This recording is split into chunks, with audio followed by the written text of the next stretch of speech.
Azərbaycanda cütlüklərin əl-ələ tutmasını, qucaqlaşmasını, sevgi dolu anlar yaşamasını namussuzluq deyə təbliğ edən millətimiz 13 yaşlı uşağın 26 yaşlı kişidən hamilə qalmasını, hətta onun uşağını dünyaya gətirməsini normal qarşılayır. Bəli, mən bu gün bu uşağın, bu körpənin başından keçən hadisələr haqqında danışmaq istəyirəm. Deməli, bu qızcığaza körpə yaşda söz kəsirlər və ən son nişan etmək qərarına gəlirlər. Nişan zamanı qızın qarnında şiddətli ağrılar başlayır. Buna görə də qızı xəstəxanaya yerləşdirirlər. Müayinə zamanı həkimlər qızın hamilə olduğunu təşxis edir və əlbəttə ki, bu vəziyyətdə susmurlar. Polisə müraciət edirlər. Polis yerindəcə həmin şəxsi saxlayır və 6 il azadlıqdan məhkum edir.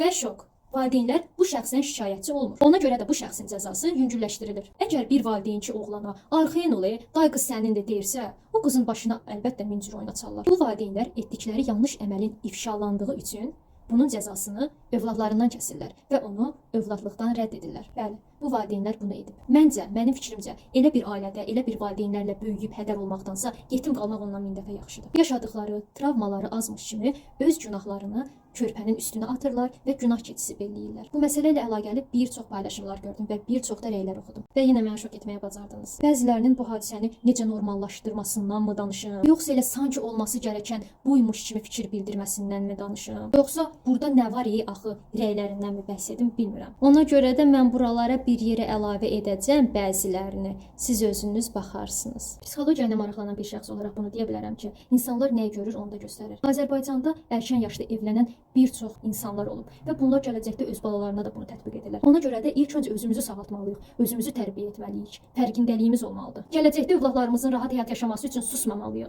Bugünkü bu qızcığaz üçün susmamalıyıq. Çünki bu gün bu qızın başına bu gəlibsə, sabah nə məlum deyir ki, bu bizim başımıza gəlməyəcək, bu bizim sevdiklərimizin başına gəlməyəcək, bu bizim övladlarımızın başına gəlməyəcək. Ona görə də belə videolara, bu kimi videolara, mənim videoma dəstək çıxın. Ötüb keçməyin. Keşfətə salın ki, bu videonu elə o insanların özü, elə o kimi insanlar görsün. Ən sonda sizə bir şey çatdırmaq istəyirəm ki, əgər övladınızın zərər çəkməsini istəmirsinizsə, övladlarınıza dəstək çıxın. Övladlarınızın arxasında durun. Beləliklə, bugün bu videonun sonuna gəldik. Sizi çox sevirəm, sevgi ilə qalın.